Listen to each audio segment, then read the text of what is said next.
Welcome back to Reading Bear. Today, we will take a look at some new malicious compliance stories. And if you enjoyed my content, please don't forget to subscribe to my channel and post some bear emojis in the comments. Let's go! The first one is titled, Creep at Restaurant Gets Served. Many years ago, in a restaurant where I worked, I saw many creeps hit on the waitresses. Sometimes it was very small and minor, and sometimes it was offensive. If something is too offensive, a manager will try to remove them, but management had very little support from corporate when it came to asking guests to leave or banning people from the restaurant. We had a manager that came up with a solution. We had a guest come in and he began hitting on his waitress and making comments that were slightly inappropriate. This was not the first time this guy had been creepy or inappropriate with one of our female co-workers. He was there watching the game, so he was going to be there for a while. He continued to hit on her. She told her manager, Bob, and he decided to take care of the problem. It was a slow night, so the manager had plenty of time on his hands. He decided to take over the table and be the creep's waiter. For the next hour, Bob gave this man the most service you could possibly get at a restaurant. Bob introduced himself and told the creep that the original waitress had too many tables to handle and that he would be taking over. Bob read off almost the entire menu to this creep. He asked dozens of questions about the creep's personal eating preferences. He asked the creep his name, he inquired about the creep's family, and he also asked about what the creep did for a living. He made sure that the creep's glass never got below 75%. He made sure to come by and ask how the creep was doing every 2 minutes. He pretty much hovered at that creep's table the entire time he was trying to eat his meal. That creep couldn't enjoy a single bite because he would be asked questions or offered a refill every 2 minutes. Every time the manager would step away, he would have somebody else come up and ask if the guest needed a refill on his bread or drink. Almost every server that was working stopped at that guy's table at some point while he was trying to eat. Bob instructed us to greet the guest by his last name when we offered refills and cleared plates. After about an hour of this, Mr. Creep was becoming annoyed. He started telling people to go away and becoming agitated with the abundance of friendly service. We continued, killing him with kindness, until he asked for his ticket. Bob comped the guy's meal. I guess he figured if the guest was to complain, it would look worse for the guest complaining about a free meal. As the guy was leaving, we all thanked him by his last name for coming in on a slow night. I never saw that guest again, even though he had been a semi-regular customer up until that night. We asked Bob what he would do if that guy was to complain to corporate. Bob said, "Complain about what?" He got the best service that anyone has ever gotten at this restaurant. What's he gonna tell corporate? That we were too friendly. The next one is titled, Revolution Against Our Hoa. My wife and I moved into a 64 townhome community that was 10 years old at the time. The Hoa board was comprised of 5 members that were original homeowners when the community started and had been the sole board members since the community started. Their sense of entitlement was batshit crazy. They thrived on their quarterly walkthrough of the neighborhood, as they would write up every single home for some kind of violation regardless of how minor the offenses were. Everyone gets a violation letter. Our first letter, the first month living there, was that our garage door paint was starting to peel. It was a 2 cm scrape where the panels met, it needed to be repainted, the siding needed to be power washed, there was a patch of green moss behind a bush, and the sliding door on the deck was dirty. There was dirt on the bottom of the door from recent rain, and it needed to be washed. We had 30 days to fix the issues or beginning accruing a fee of $25 a day until they are resolved. I asked around and everyone gets these ridiculously petty letters every quarter. No matter what you did to maintain your townhome, you were going to get a letter about something.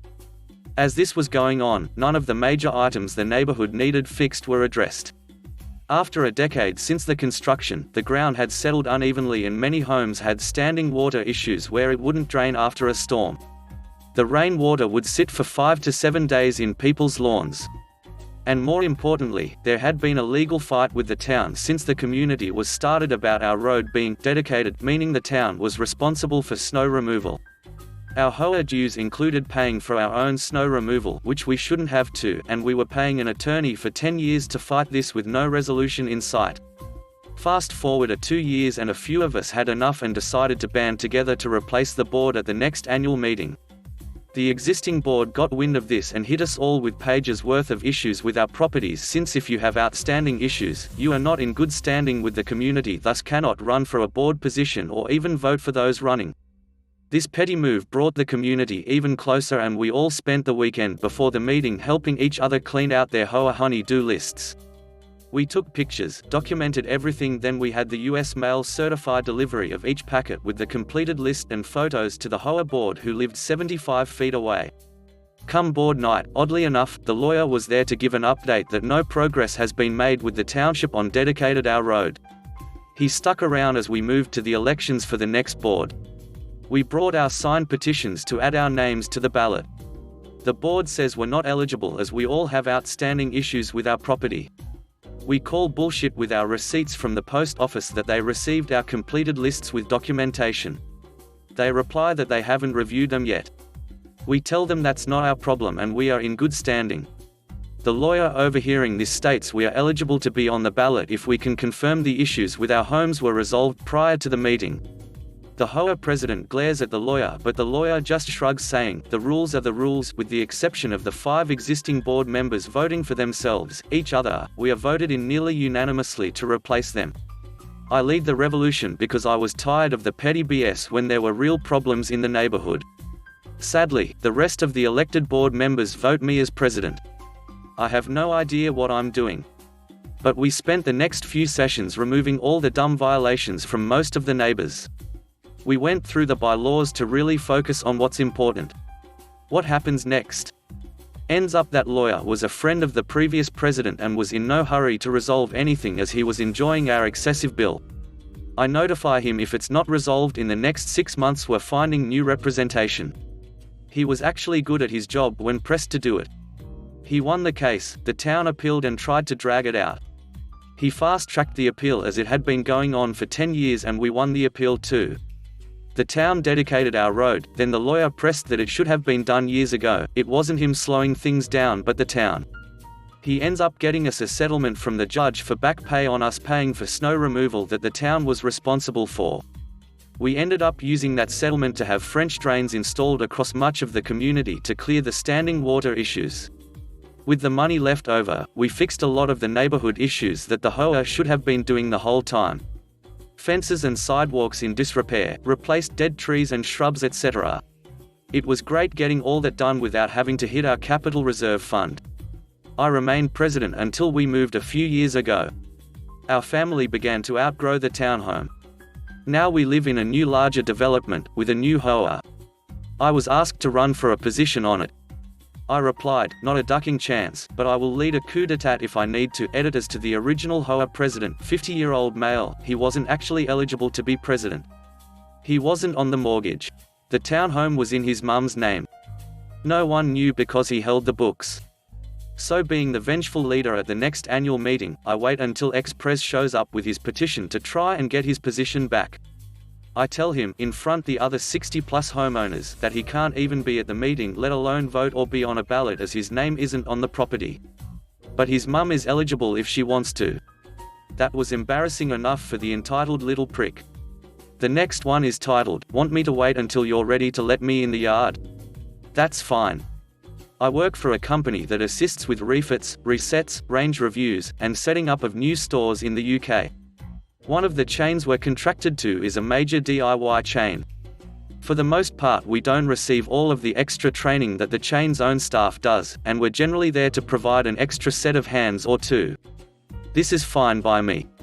One of the bits of training that we don't receive, because it would have to be done in every individual store we visit, is the vehicle movement training, which would allow us to be in the stockyard or warehouse while there are forklifts in use.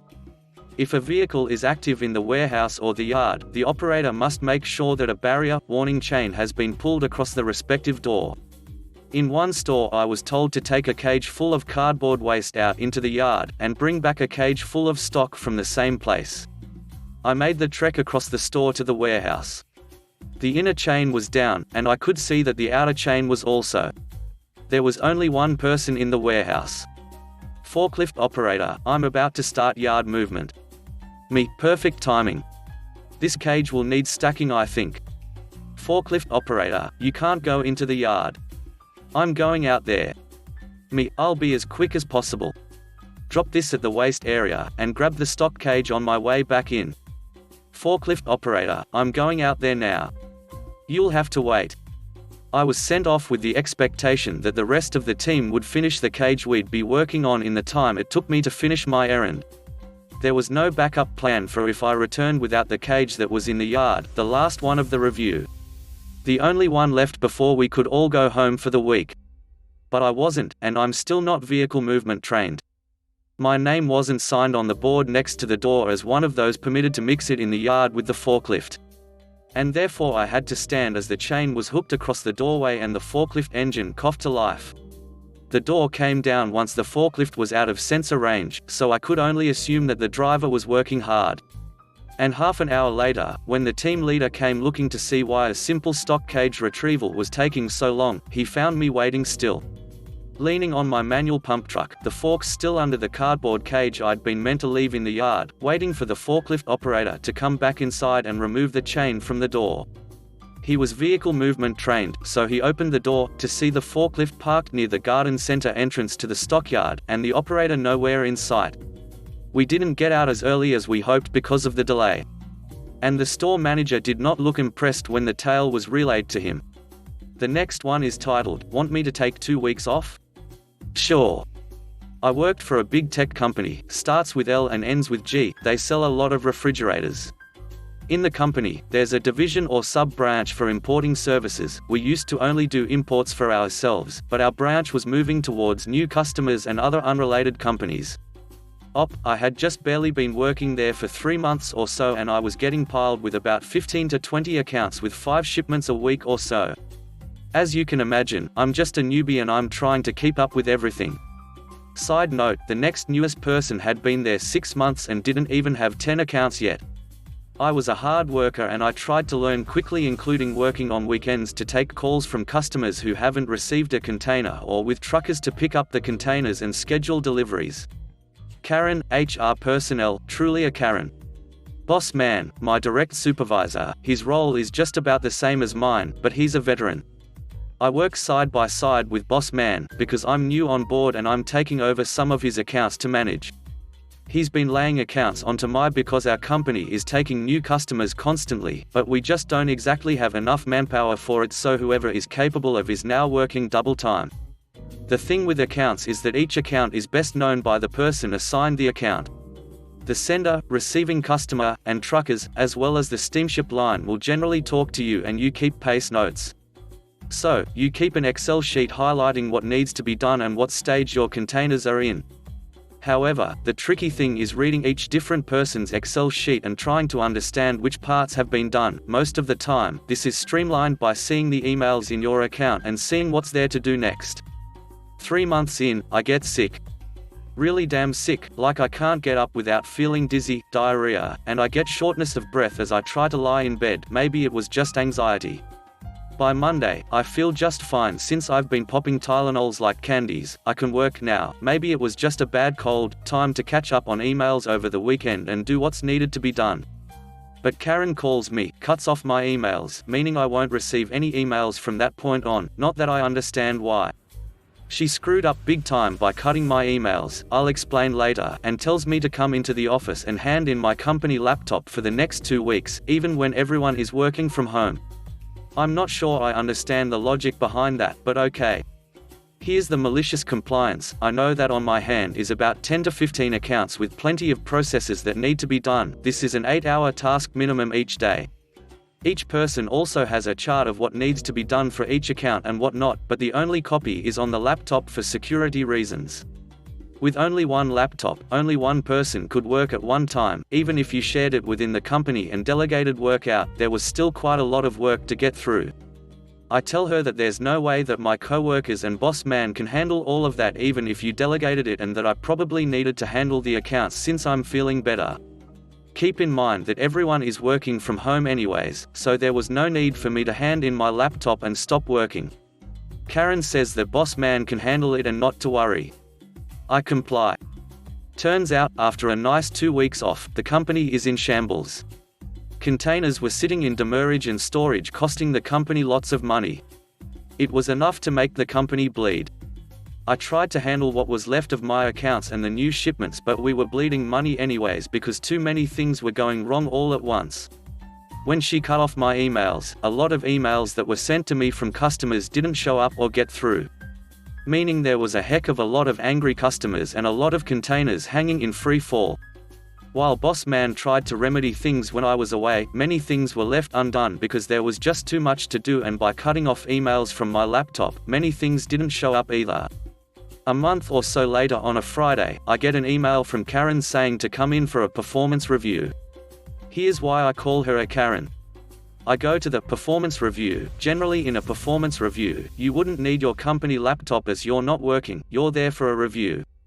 So I show up without my laptop expecting to actually attend a performance review. I'm told I need my laptop for a performance review. So I go home and get it. I return and I am told that due to the company in shambles and a certain virus, they are letting me go. I was rather annoyed. She made it so I had to get up on a Saturday morning at 10 a.m. to go to the office, go home to grab my laptop, return, then tell me I'm laid off when everything could have just been done on a Friday after the workday ended. Aftermath. Couple days and even weeks later, customers call me and ask where their containers are. I let them know I don't even work there anymore. The company didn't even tell the customers that I didn't work there anymore, and if I had to guess, they were still bombarding my email with, "Where is my container?" The last time I heard about the company was from one of my co-workers. Apparently, the company laid her off too, and a bunch of other employees to hire temp workers as the company was going broke. Shortly after, I checked Indeed and say that a new spot for HR was open as well. I honestly chuckled quite a bit when I say that, thinking to myself that all this could have been avoided if only Karen had just listened to me. The last one is titled, "Just Fix It and Send It In?" You got it. Have fun with the inspectors breathing down your neck for a year. Brief background: I work as a safety consultant, with a certification wheel called Job Security. For certain potentially hazardous work activities, a custom safety plan must be approved by someone with a job security certification. Since getting this certification is, surprise, very lengthy and expensive process, most companies with under 1,000 employees don't employ anyone with this certification, so they hire someone to do it for them. Due to me charging by the hour, the majority of such plans are 95% finished, and include either a blank chapter labeled, "Your stuff here," or an appendix with the same name. Often they include either most or all of the proper precautions, because while job security is expensive, the answers can be pretty similar between similar jobs. The event's 8 weeks before today. I get a very standard email, by a standard and familiar planner who has sent me a dozen plans, with a very standard request, to check and append a very standard safety plan for a reasonably standard job. So I give a very standard, "I'll have it done in 2 weeks" reply. 0.04 seconds later, my phone rings, so I give half of my standard answer, before being cut off by a very angry project lead from Shitty Cable. "I can't take 2 weeks to do this, they need it tomorrow." Now, this happens a lot, either due to bad planning on their part, unfamiliarity with the rules, or just the ever-present requirement changes. Most people tend to ask nicely, and I politely inform them of my rush job pricing, and they always agree, because everyone else also charges more for rush work, and delays cost a lot more than what I charge. But none of that matters, because it's obviously my fault. It's one half of one little chapter and it shouldn't take more than an hour. In the background I hear planner mentioning I'd have to first read all the survey reports and test results. I like him. But no, I'm a professional, I should know my stuff. Well, I am, even if I can't read 600 pages of reports in 30 minutes. But at rush job pricing, I have no issues working late, so I promise to get it tomorrow afternoon. But no, that's not good enough.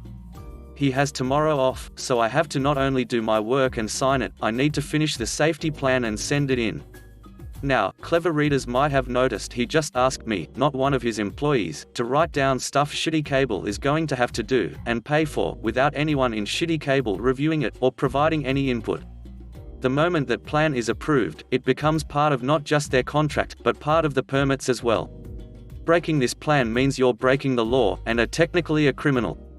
So, I immediately tell him he needs to agree in writing, and start typing up a cover my butt email outlining this, and my fee. He replies with the words, "Yes, yes, fine," and send it to permits@governmentagency.tld, and then I notice something very interesting. This very standard job is really not that standard at all. What appears to be a very standard trench by a standard road apparently crosses an old gas station, which is not so much rustic meadow with flowers and butterflies as toxic waste dump with glowing green puddles and two-headed animal carcasses.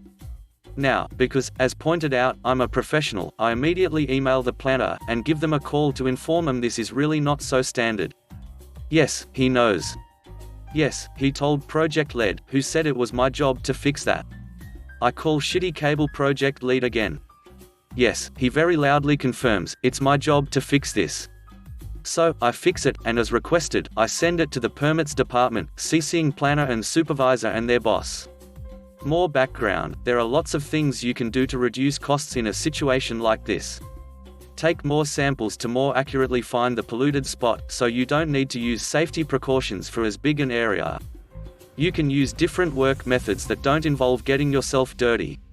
You can maybe dig around it, or even stay above it.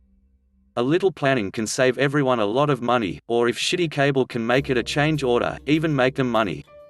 Edit, but I included none of that, since it wasn't discussed.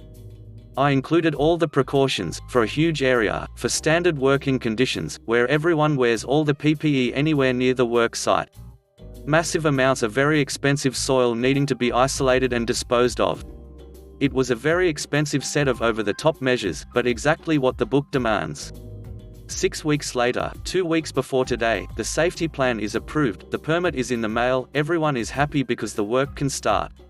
Yay! 2 weeks later, today, well, not today, but for the story, it is. Planner calls me. To discuss the safety plan and any improvements, to gossip, and to discuss some large upcoming work. Apparently, Project Lead took it upon himself to save some money after all, and got some work done to determine the size of the pollution, and some other basic measures. And then they decided to just go and do what they thought was fine. And let's be clear, it was totally fine, and 100% safe and sound. Nobody was ever in any physical danger. But the inspector for government agency disagreed. As all health and safety inspectors, they are robots sent from the future to assess your paperwork and damn the real-world situation. They looked at the permit, saw that it listed a 600-meter stretch of work to be carried out in moon suits and respirators. They looked up and saw people working in their jeans and jackets. While perfectly safe, since it wasn't dangerous there, this did not match the paperwork they had, and the paperwork is God. The paperwork says this is dangerous, so it is. The paperwork says to wear a suit, so you must. If you're not, you're breaking the law. The work was stopped until the situation in real life once more resembled the paperwork. That took a week, and an official warning was issued. Now, while a week's unpaid delay is quite bad for a company, an official warning is worse. Companies with an official warning basically regarded as career criminals who are guilty until proven innocent.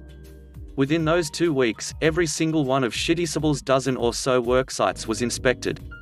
And as anyone in construction may know, if an inspector wants to find a fault, they will. And each one of those faults needs fixing, and an explanation must be found. No, Bob messed up despite knowing better isn't an explanation. Improvement plans need to be made, and must be followed. And you need to prove you did so. And then you have a record of the inspectors finding 10 faults in 2 weeks, which looks really bad on your record. Now, Project Lead hates my guts, but apparently one point of the inspections was that all the safety plans, mostly mine, passed with flying colors. Project Lead's boss was quite happy with me. Happy enough that he even forwarded the compliment, and told Planner to ask me to help them avoid such mistakes in the future. Thanks for listening.